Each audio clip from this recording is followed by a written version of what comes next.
Picture this. You're sitting on your bedroom floor, surrounded by receipts and invoices, just trying to piece together what your business actually made this year. Sound familiar? Well, that was Leslie Birkland, the owner of Birkland Boutique, a faith-based lifestyle boutique on Main Street in her small town. Leslie started her business back in 2008 in the corner of her master bedroom and has slowly and intentionally grown it into a brick-and-mortar shop. But when she made that leap about a year and a half ago, she knew it was time to finally get serious about her numbers. Today, Leslie is joining me to share her journey, what it felt like before she got a handle on her finances, the moment things finally started to click, and what running her boutique looks like now that she actually knows her numbers. If you've been avoiding your books, telling yourself you don't have time, or nervous maybe about what the numbers might tell you, this episode is for you. Let's dive in. Hey there, and welcome to the Boutique Bookkeeper Show, where we take the mystery out of your money and make your numbers make sense. I'm Megan, virtual bookkeeper and bookkeeping coach, and I love helping female boutique owners just like you finally feel confident about the financial side of your business. If you're tired of feeling anxious every time you have to open QuickBooks, or if you're making sales but constantly left wondering, where did all that money go? You're in the right place. We'll cover all things bookkeeping and taxes, all in plain English, so you can be less intimidated by the numbers and finally start to use them to help you grow a profitable boutique. So, if you're ready to stop avoiding this whole numbers thing and start keeping more of the money you make, grab your coffee and your calculator and let's dive in. Hello, and welcome to another episode of the Boutique Bookkeeper Show. I'm Megan, and today is a very special day because today I am welcoming my very first guest to the podcast. So I want to introduce y'all to Leslie Birkland. Leslie is a wife, a mom, and the owner of Birkland Boutique, which is a faith-based lifestyle boutique offering apparel and gifts designed to encourage and uplift. And through her brand, she blends faith and entrepreneurship, creating pieces that serve as reminders of strength, identity, and worth in Christ. So, Leslie, welcome, and I am so happy and excited to have you here. Thank you for having me. I'm really excited for this. Good. So, I had the privilege of meeting Leslie about 10 months ago now when she first became a student inside the Bookkeeping Made Simple for Boutiques community. So, I just wanted to bring her onto the podcast today to have her share just a little bit about her journey of being a business owner and her experience specifically with deciding to focus on her numbers in her boutique. So, Leslie, I'll just kind of open it up to you to start. Tell us a little bit about yourself and Birkland Boutique. How long have you been open? What kind of stuff do you sell? So, take it away. Yeah, so I started in 2008 in the corner of our master bedroom. It started really, really small. I started on Etsy, and then that grew to Shopify, and then that grew to doing markets, and then that grew to being in a shop, and then that grew to me being in my own shop. So it's been a very slow growth, but I do love it that way because I've been able to learn a lot along the way. I've had my own boutique, my own brick and mortar shop for about a year and a half now.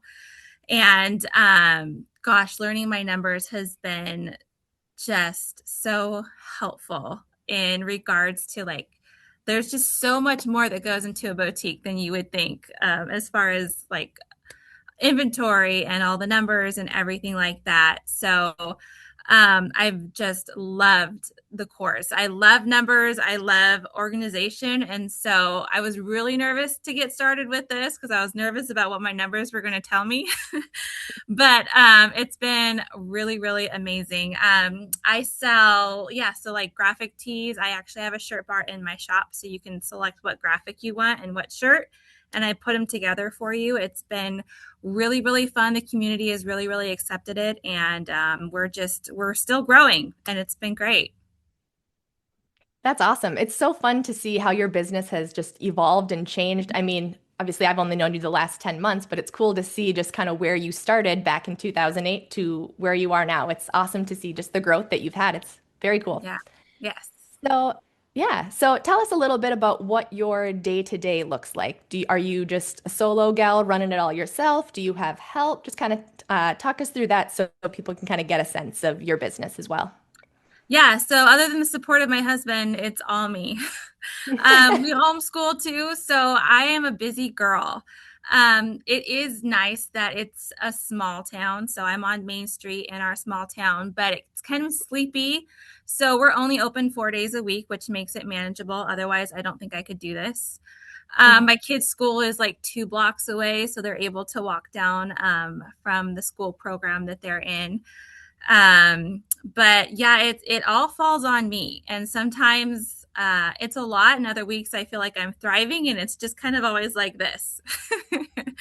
I feel like that's entrepreneurship in general Yeah. too. I mean, sometimes it's a lonely ride, especially, if you Yes. are doing everything yourself. Like you said, Yeah. everything does fall on you. You wear a million different hats. Yes. Yeah. But that's why it's so fun to be in like online communities like ours too, where we can connect and you can kind of bounce ideas off Absolutely. of Oh my other. gosh. Yeah.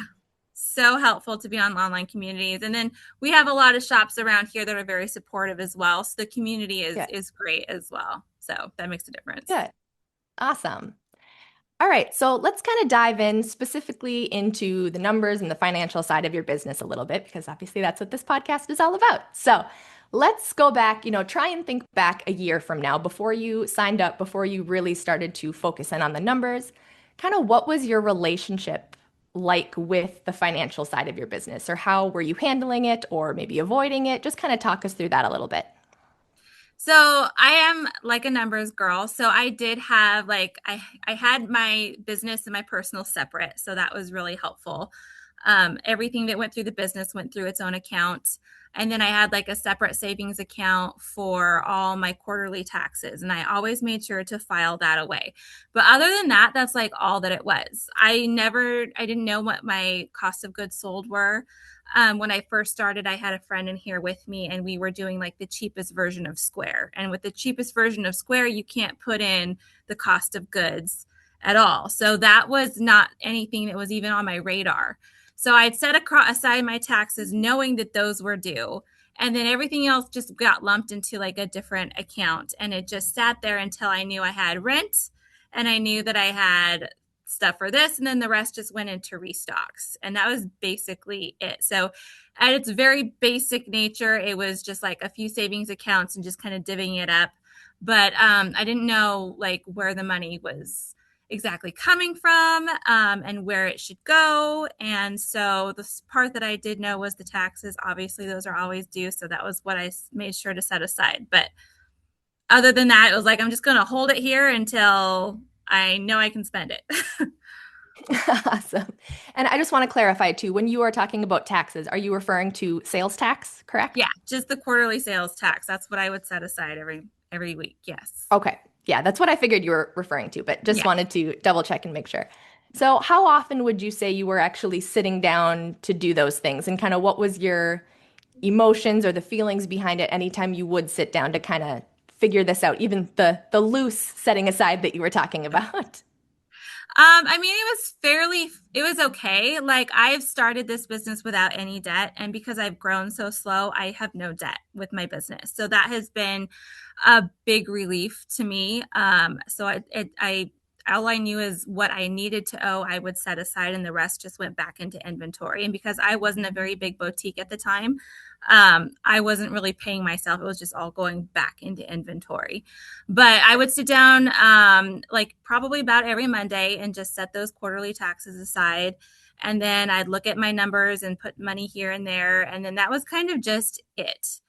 There wasn't a lot of stress around it. I mean, times there were. I mean, that's always kind of, I guess, a stress is like making sure you have enough and you've got this and that. But yeah, not a whole lot of stress around it. And a lot of it just had to do with the fact that I didn't go into this with a lot of debt. And I did that intentionally because we've owned another business, and it had a lot of debt accrued with it. And it was just a path that I was not willing to go down with this boutique. Mhm. That's awesome. I know it can be very challenging to start a business with no debt, but yeah, the fact that you were able to start super small and grow into what you are. That's it. It was just starting small, and then I had young kids at the time, and so it was just a very slow growth. And like I said, it's protected me from a lot of things. It's been frustrating. I'll give you that. Slow growth is frustrating, but at Mhm. the same time, it's offered a lot of protection and a lot of room to not make costly mistakes. Exactly. Yeah, that's awesome. So let's, think back to 10 months ago then when you joined. Was there anything in particular that kind of caused you to, you know, make that push and roll into bookkeeping made simple for boutiques, or kind of what was your thought process around that? Yeah, so I knew my business partner was going to leave, and so then it was all going to be on me running this. All this, it's small, but it felt like a huge bunch of pressure put on me. Like I've got to run this all by myself now, and so I knew that if I wanted to get really good at this, then I would need to do some bookkeeping, and I would need to get all of that figured out. And I want to scale. Like I want to have a coffee shop one day slash gift shop. Like there's so many plans I have for the future, and I know in order to do that, obviously, I need to have all my ducks in a row. And I just felt like this was a duck that was not in a row. And I needed to get that where it needed to be and feel confident in that before I could grow and scale to anything else. Awesome. So before you, actually made the move and dived in, was there anything that you were nervous or skeptical about before you actually signed up? Yeah, I was wondering if I could do it. I was wondering if it was going to be too hard. I was scared what the numbers were going to tell me, if I was going to say I'm a failing business, or if I had enough coming in that I would be able to do my dream, like do what I wanted to do, because everybody kept saying like your numbers have a story to tell about your business. Well, I was afraid what the numbers were going to tell me about mine. Mhm. Um, but little did I know that those numbers are so adjustable and changeable that you can adjust to make sure that you're successful. Like you don't have to be afraid of what the numbers are saying. It's just information that you gather so that you can make the right kind of decisions. Yes, exactly. I always say too that the numbers, I mean, they're just numbers. Like Yeah, if you have, quote unquote bad numbers, that's not tied to your worth. Like it doesn't mean that you're a bad business owner or anything. And like you said, the numbers are all changeable, right? But you have to be able to face the number right. sometimes, That and was that it. can be Facing the hard. numbers, I think, was probably one of the scariest parts. Yes. Well, I am so glad that you joined and we've gotten past that fear Yeah. and everything. And now, like you said, they're just numbers. You can use them to continue to pursue your dream and go after some of those goals that you have for the future here as well. So, walk me through kind of what it was like going through the course. So, was there any kind of specific moment where things just started to click, or kind of talk me through some of that? Yeah, so I loved in the course that you like started right in the middle of a year and worked your way backwards, because that's where I started. I started like in the middle of my year and then I had to work backwards. And so you just laid out just a perfect format to follow. And it made it simple, it made it easy, and it really working backwards, you learn a lot doing it that way. So I was on definitely the quick course to learning the ins and outs of QuickBooks and how it all works. But the coolest part that I thought was the most helpful was how you pulled reports from Shopify, how you taught us how to do that and enter that information in. Because, I mean, doing your expenses is pretty easy. Managing your income can be pretty easy, but it's like when you go to reconcile and get all the numbers situated there, that's when it gets really confusing. And so being able to pull that report out, knowing what numbers I needed, because there's numbers all over it. Like, I don't know what I need. And you're like, these are the numbers that you need right here. And just helping me input that information in and just walking us. You just held our hand and walk us through the whole process. And you're so sweet and you're so kind. And you're just like, we'll figure it out. And so that was probably the coolest part, was just knowing how to pull those reports from Shopify and make sure everything matches in there. Because if I didn't pull that report, it would be a mess. I wouldn't know what I was doing. You're so sweet. Thank you. You're welcome. And for anyone listening too, the report that Leslie's primarily talking about is the finance summary report. So if you guys are not familiar with that report, go ahead and log into your own Shopify and look at it, because that is the report that will give you like 95% of what you need to do your bookkeeping correctly in QuickBooks. So Just a little tidbit for any of you that are wondering what she's talking about. That is the report that will be your best friend. Yes. So let's talk about what your bookkeeping routine looks like now compared to before. Kind of what's your process? Yeah, so you call it Money Mondays. Like I log in on Monday and I pull my report and then I go through all my expenses and everything now that everything is situated and where it's supposed to be. It maybe takes me 10 maybe 15 minutes to get all the information inputted, and then that's it. Then I know where everything's at. I know my cost of goods sold. I know the taxes that I've set aside. I can see my gross income, which was something I was always missing in the past, just knowing how much I made off the top of everything after everything was set aside and put away. So it's quick and it's easy, and I actually look forward to it. I just sit there with my cup of coffee on Monday morning and get it all done, and then everything is right where it's supposed to be on Monday. So Awesome. I'm so glad that it's so quick and easy for you. And yeah, I usually tell people like setting aside 15 to 30 minutes. So it's even awesome that it's even quicker for you. So yeah. kudos to you. So, how has having a better handle on your numbers changed the way that you make decisions in your boutique? Can you give any type of examples? Yeah. So, like I said, knowing my cost of goods sold was huge for me because that cost of goods is what it costs to keep items stocked in my boutique. At the very base, that's what I'm spending on inventory. And so when I'm able to set that aside, I'm able to know how much inventory to restock. And I have that money there so that I'm not like, okay, well, frustrated, like I don't know what goes where and what I should put here and how much I should set aside for rent or this or that. It's all there. All the numbers are there, and I have its own little checking account for it. And so instead of waiting till the end of the month to reorder anything, I'm needing to reorder pretty consistently. And so when I have that number, I know what I can place an order and how much I can, and I know it's not throwing anything else off. So I can make those orders with confidence, knowing that that's what that money is for. That's what it's set aside for. And when I'm consistent on that, then I'm consistent on keeping my store stocked. And if I've got a little extra, I can maybe try a new product here or try a new product there, but that comes off the top of other things. So knowing my cost of goods was probably, and then knowing to set that money aside and how to reinvest that into my business has probably been the most helpful, just being able to make those purchases with confidence. Awesome. Thank you for the example. And Yeah. I'll even say this too for anyone else listening that in order to correctly capture your cost of goods, like Leslie's talking about here, if you are using Shopify, anytime that you are adding products to your inventory in Shopify, make sure that you are adding that product cost. I don't think it's a required field. Maybe Leslie, you can It's correct me there. not. Okay. So yeah, Shopify doesn't make you enter anything there.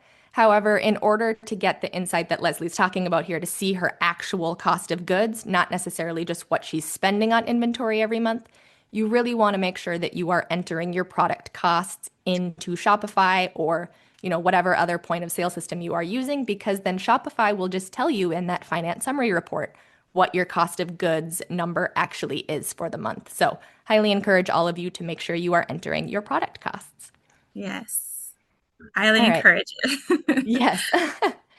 All right. So, what would you say to another boutique owner who's maybe sitting on the fence and maybe considering joining the community? Someone who is exactly where you were maybe a year ago. Yeah, I would say just do it. Just pull the trigger, just get it done. It just feels so amazing because it's sitting on the back burner and you know it's something that you need to do and it's eating away at you because you're like, oh, I should, but I don't have the time. The cool thing about the course is it took me a few weeks to catch up with everything and kind of learn the ins and outs of it.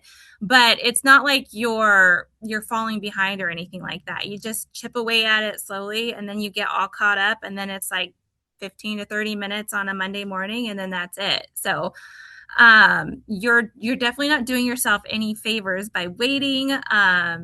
It's like I did end of the year taxes. This is the first year I did end of the year taxes with after getting all my books and everything in order. And it was so easy. I was like, am I missing anything? Because it's taken me hours before I'd have receipts and like shipping receipts that I'd have to calculate. You should like picture me on my master bedroom floor with receipts all around me, just trying to calculate and put everything together. And QuickBooks just has all of that in order for you, and you can click through everything. It's so well organized. It's just like it's too easy almost. And then I just sent it to my accountant, and he's like, "Okay, I got everything." And then that was it. So that was phenomenal. I know everything's where it's supposed to be, and everything's logged the way it's supposed to be, and it's all accurate. And that was an amazing feeling. Awesome. I am so glad to hear that because, yeah, I know one of the biggest, things that I hear from, business owners in general, not even just boutique owners, is, yeah, tax time comes and they're stressed out and they're scrambling and they're trying to figure out what numbers they need to get from where and all Right. everything that goes along Right. with And then that. you have your P&L, you can pull your profit and loss report. So like we had to buy a truck recently. So it's like those reports are done. I don't have to go back through 3 months of things to makeshift a report up. Like it's all generated in QuickBooks and it's at your fingertips. So it's incredibly helpful. Awesome. Good. I'm so glad you think so. Yes. All right. So before we wrap up here, one more just kind of general question. This doesn't necessarily, well, actually, no, I guess this will be more focused still on the financial side, but what's one thing you wish you had known sooner about the financial side of running your boutique? I think it was my cost of goods. Knowing that, because then there was issues with, like, I set my cost of goods sold and then my taxes aside, and then I look at my number and I'm like, this doesn't feel like it's enough. So it really caused me to look at my margins, and I had to readjust here and there with my margins. And this was when my friend had left, and I'm like, I know I need to hit this certain number, and how am I going to do that? And when I looked at all my numbers set aside here, I'm like, I need to be making more money on these specific products. So it really kind of highlighted my margins where they were short and where I could be getting more out of, to set aside. And so that felt really, really good, because then all of a sudden I know I'm making enough on these products. I know that I'll have enough to restock for these products. And so like I said, it just tells a story about your boutique, and it tells a story about where your margins are, where your money is going. And all of these things are adjustable here and there. And it's been really, really helpful to see all of that just on paper, staring me in the face, very black and white, like we need to adjust here. This isn't working. Yeah, it's just great to just see it and then kind of know where to adjust. Awesome.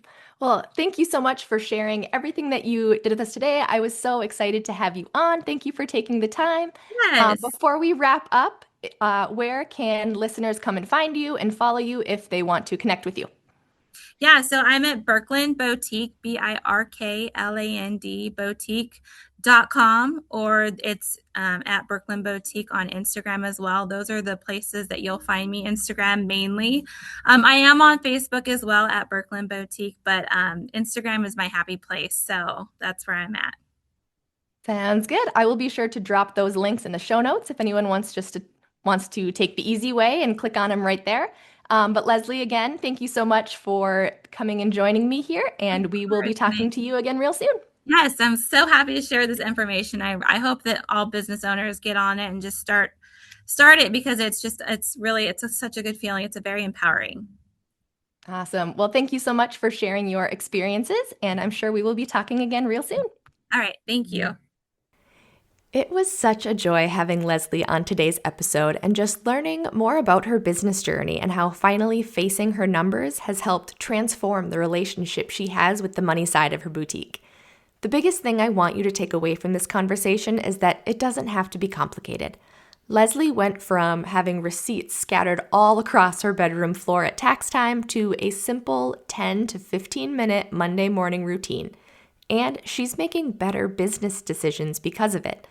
And right now, that transformation is available to you too. So if you're ready to stop avoiding your numbers and finally feel confident about the money side of your boutique, then I would love to have you join us inside the Bookkeeping Made Simple for Boutiques membership. Inside the membership, you'll get access to the exact trainings and support that Leslie went through, all step by step and at your own pace. And if you're listening to this in real time, right now we are in our founding member launch and you can get access to everything for just $24 a month from now through April 30th. And when you join at that rate, you actually lock in that rate for the life of your membership, meaning it will never go up. Even as more resources and trainings are added, you will still only pay $24 a month. And right now, as a special bonus, you'll also get my income and expense spreadsheet for Shopify sellers. So if you're still skeptical about QuickBooks and you're not fully committed to using it for your bookkeeping, or you're still not 100% certain that it's going to work for you, you've still got something to help keep your income and expenses organized throughout the year. So head on over to findingfreedomfinancial.com/membership to grab your spot as a founding member before April 30th. But that's all that I have for you today. Be sure to tune in next week for another episode. I'll see you there. Hey there, and thanks for hanging out with me today.